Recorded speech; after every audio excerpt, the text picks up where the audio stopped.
In June of 2013, Edward Snowden exposed the National Security Agency for spying on American citizens and other world governments. These programs don't make us more safe.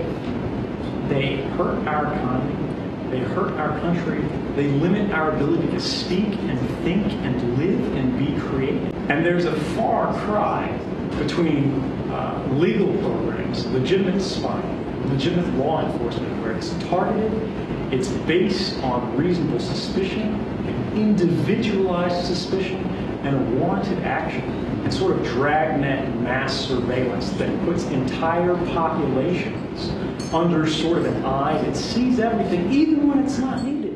Snowden was a former systems analyst of the NSA and had been witnessing this government association spy on Americans without warrant or suspicion.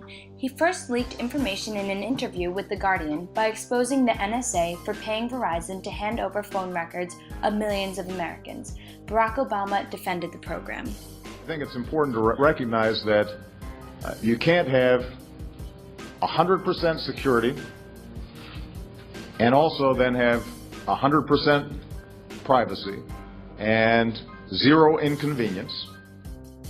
However, Snowden soon after spoke out about the boundless informant tool that the NSA uses, which allows them to monitor surveillance on a country-to-country and program-to-program basis. He also exposed Australia and the United Kingdom for having involvement with the NSA in its surveillance program, which also spied on other world governments such as China, Russia, Brazil, Germany, France, Spain, Turkey, Greece, Japan, Korea, and others. Then there emerged allegations that the NSA monitored phone calls of over 35 world leaders. German Chancellor Angela Merkel struck back with harsh rebuttals. Many countries lost their trust in the American government. After leaking the information, Snowden fled to Russia and was charged against with the Patriot Act and the Foreign Surveillance Act.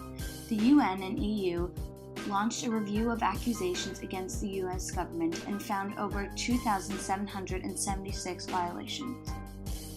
America was found assessing, storing, distributing, and collecting legally protected data, as well as violating the Fourth Amendment. So why did this scandal gain historical notoriety? This scandal challenges the relationship between the government and its citizens. With an ever-changing and very malleable public opinion, Americans quickly panicked at the thought of the government spying on them. After 9/11, Americans felt the need to increase security. However, they were obviously not prepared to have their privacy compromised. In a time with human distrust, the government is meant to protect its citizens, rather than go behind their back. In global terms, America continuously plays a giant role in world affairs. America holds tremendous responsibilities with its allies, while also rigorously promoting democracy. This scandal shocked the world because of the responsibility and trust that America has gained in the past century. Prior to the scandal coming to light, the United States was involved in a war with Afghanistan and Iraq. As a result, the nation as a whole was paranoid and very willing to trust the government to protect its citizens. The nation was involved in a war on terror and allowed the government to get away with certain activities. Wiretapping has been an issue in the past, with the government taping the phone calls of suspected terrorists and other criminals. The public was aware that wiretapping and data collection was happening, but not to the extent that the NSA was actually doing. The NSA was able to hide that their data collection program extended far beyond the threats to security and into the private lives of citizens.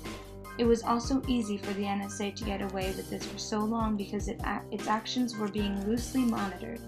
The NSA was allowed to execute this data collection program without any regulatory authority monitoring their actions. No one wanted to upset the status quo of the NSA, so for a long time no agency or person spoke out against what the NSA was doing. This allowed the program to continue for as long as it did, resulting in a huge scandal when Edward Snowden finally spoke out. The two different narratives of this scandal are Snowden's and the American government's. Barack Obama continued to assure the world that Congress and the FISC, or the court that monitors the NSA, was in control of what was going on in the NSA. However, the inside source, Edward Snowden, insisted that they were being lied to. The NSA scandal revealed a lot about American citizens, government, and society in general. According to polls, 77% of Americans do not approve of phone tapping in the U.S. Thousands of protests against the NSA have emerged since Snowden's leak. This shows that Americans lean more towards the ideals of privacy when it comes to the issues of security. They also, of course, do not like being lied to. What the scandal shows about the NSA is that it's willing to engage in illegal action to take the easy road to discovering information. Spying on citizens is one wrong thing, but phone tapping other world leaders is on another level of unfair play. This association knew what it was doing wrong because it lied to Congress and the FISC. The scandal resulted in massive outbreaks of anger from around the world. Citizens became distrustful of their government and staged protests about the scandal.